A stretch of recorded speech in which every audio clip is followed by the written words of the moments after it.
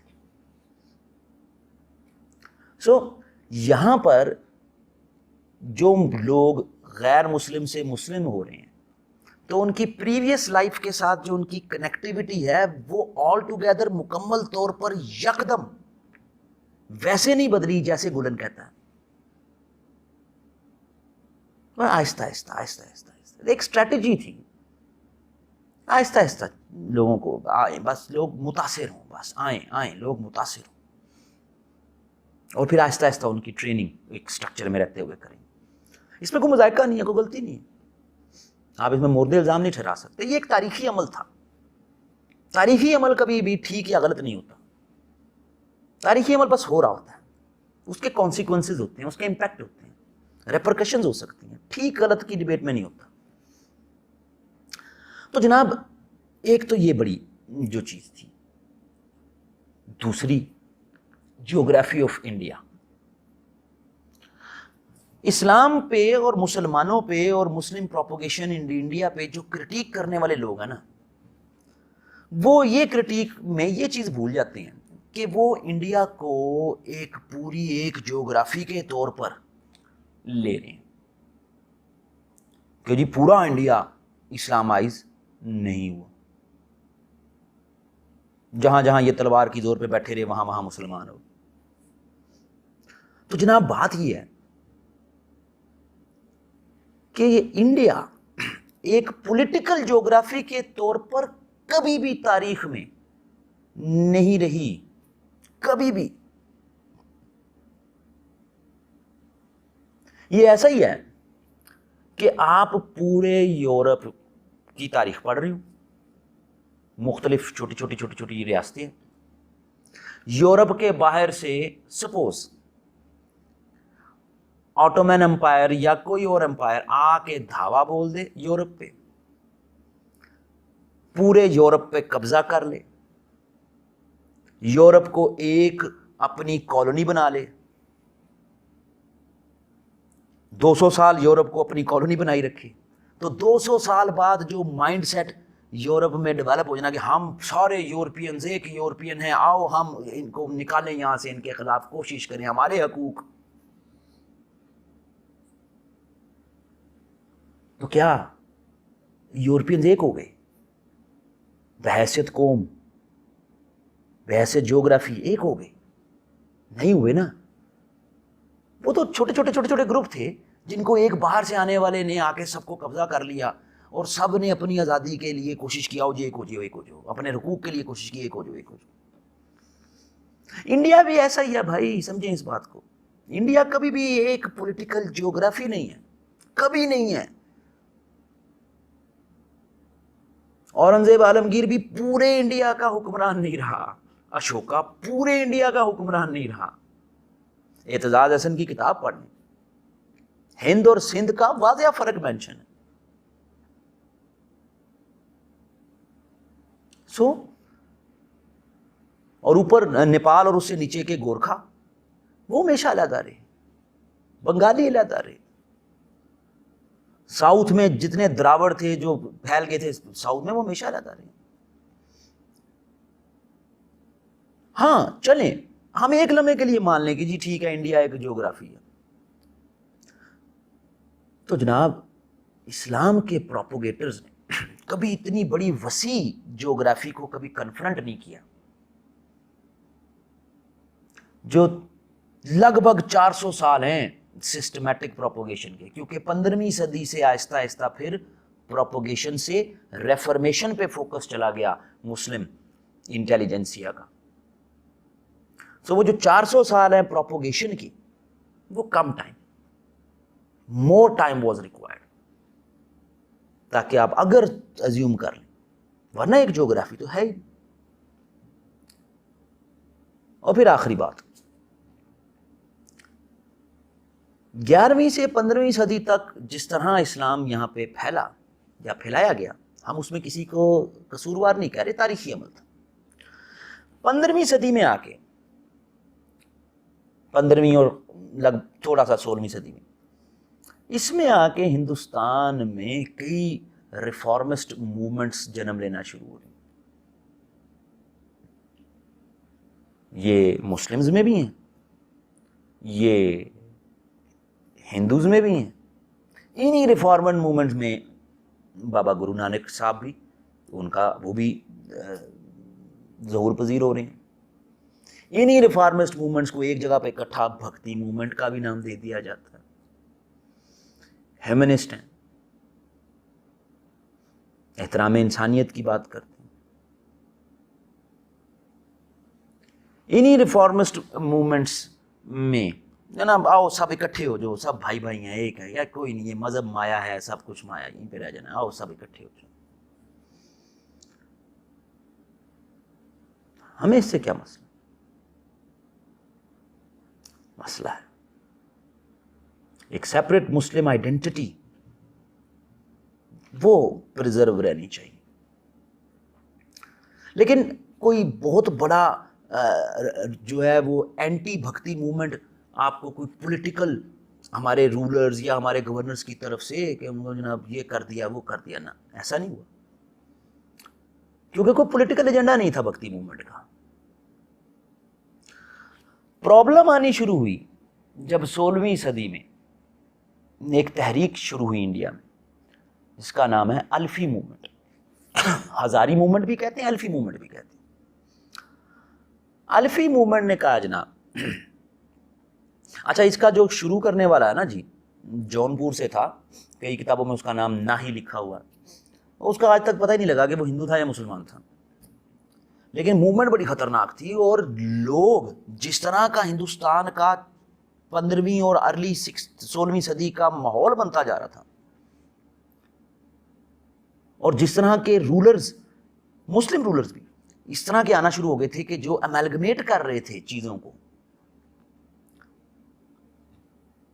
تو وہاں پر ایک شخص کھڑا ہو کے کہتا ہے جی کہ نعوذ باللہ 1000 سال پروفٹ کے پورے ہو گئے. ظاہر 570 میں پروفٹ پیدا ہوئے تھے, تو 1570 کے قریب کی یہ موومنٹ ہے, 16ویں صدی اکبر کا دور تھا. تو جناب اب 1000 سال یہ ایک پروفٹ کی ٹیچنگ ہوتی ہیں, اب نئے پروفٹ کی ضرورت ہے, اور میں ہوں نیا پروفٹ. کچے ذہن کے لوگ ملنا شروع ہو گئے, جڑنا شروع ہو گئے. یہ وہ ڈیسائسو موومنٹ ہے کہ جہاں پر ابھی تک جو فوکس تھا صوفیہ کا, جس کا وہ کریڈٹ نہیں لیتے کسی بھی ملفوظات میں, لیکن فوکس اسلام کو پھیلانا ہے, لوگ انسپائر ہوں گے اسلام میں. یہ پریکٹس کم ہونا شروع ہوگی, ختم نہیں ہوئی, آج تک چل رہی ہے لیکن ختم نہیں ہوئی. اور اس پریکٹس کے مقابلے میں ریفارمیشن, اصلاحی تحریک مسلمانوں کی, وہ جنم لیتی نظر آئی, جس نے پھر 17ویں 18ویں 19ویں 20ویں آج تک اس پورے ریجن کو, جس میں بنگلہ دیش, انڈیا, پاکستان ہے, اس میں اسٹرانگ جڑیں ہیں اس ریفارمیشن کی. کہیں یہ تبلیغی جماعت کے نام پہ, کہیں دعوت اسلامی کے نام پہ, کہیں کسی نام میں, کہیں کسی نام میں. اس ریفارمیشن پہ کہ جو لوگ مسلمان ہو گئے ہیں, اگر ہم گلن کو یہاں لے کے آئیں کہ وہ اسٹرانگ, وہ عقائد مضبوط کرو لوگوں کی. اور پہلا شخص جس سے پھر یہ ریفارمیشن کی تحریک ہندوستان میں چلتی ہے کہ سیپریٹ مسلم آئیڈینٹی کو پروٹیکٹ کرنا ہے, مسلمانوں کا تشخص خطرے میں نہ پڑے, ان کا نام ہے شیخ احمد سرہندی المعروف مجدد الف ثانی. اگلے لیکچر کا انتظار کیجیے گا. شکریہ.